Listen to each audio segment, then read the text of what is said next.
Yo, what up? It's your boy VegitoRED Gaming from the Lazy Gang. Today, we back on it with another Smite guide. This guy will be with my main man Kuzenbo, playing in a support lane.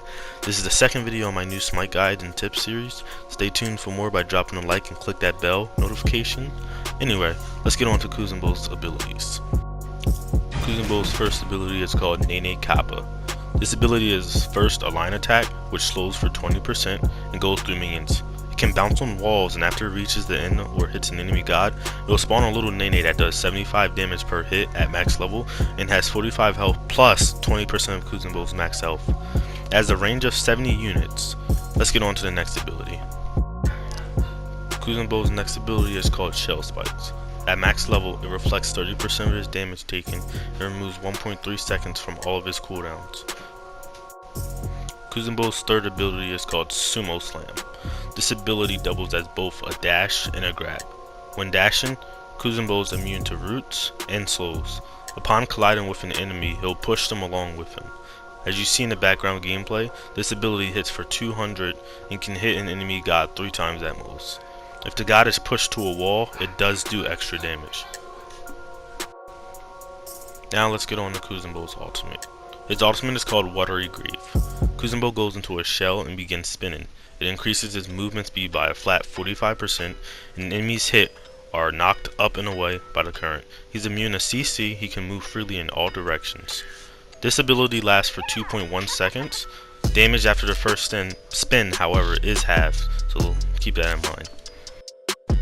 Now, let's take a look at his passive. Water Bowl is the name of his passive. Each time Kuzenbo takes over 2% of his maximum health and damage, before mitigation, he is granted stacks of damage reduction. Stacks last 10 seconds, and the timer refreshes upon him gaining another stack.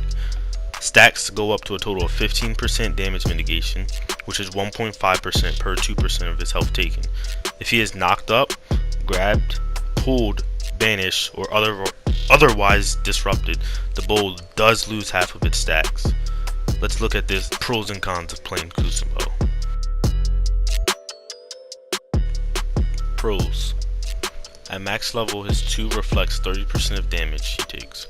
This can be comboed with the Thorns Relic in the main to literally make someone end themselves. 2. His 1 has really good early game damage as well as zoning potential because of the slow and body block. He counters most burst mages because of his ability to return 70% of the damage back as well as reducing his cooldowns. Cons. You have to take care when using abilities because of his cooldowns. Even with CDR, use your 2 wisely. It can be the difference between life and death.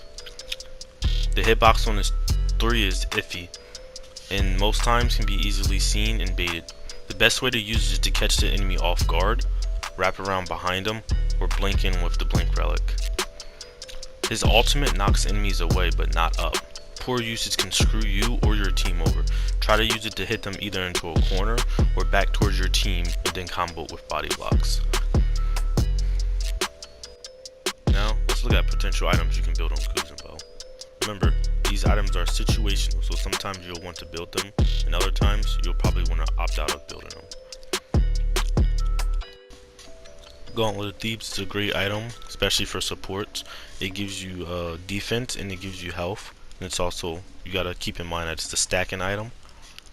Shoes of Focus is almost a must-have on every Guardian because of the fact that it gives you cooldown as well as the normal like 40 power or 30 power and a little bit of movement speed.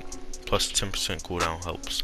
Sovereignty is a good item to build for protections. It gives you a protection aura and for your entire team. So if they're standing next to you, the aura also stacks onto you, which gives you 45 protection plus the protections from the aura.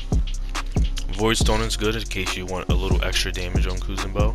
It reduces the enemy's magical protections in the aura by 20. It's also good to help your other mages with a little more damage. That's basically 20 penetration. Talaria boots are good for fast lane swapping in case you want to start rotating a lot, especially if you're early game and you know you've won your lane and you want to just rotate and go help other lanes. It also gives you a nice movement speed buff when you leave the fountain.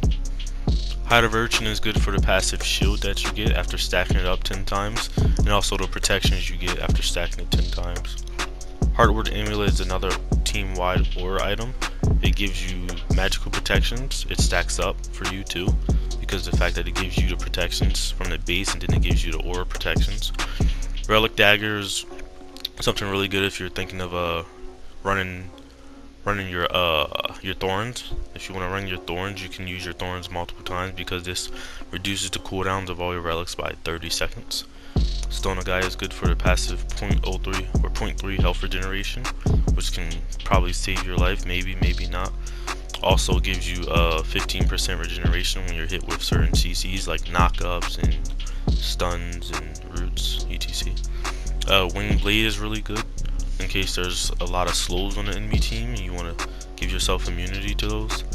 Magi's Cloak is good if you need the CC bubble because of the CC chains enemy teams have. And there's a lot of other few items. If I've missed some items, be sure to just leave it in the description below. Anyway, that about wraps up the video. Thank you guys for watching. The rest is just going to be the gameplay of me playing Kuzenbo and the support. And yeah, have fun. VegitoRED Gaming out.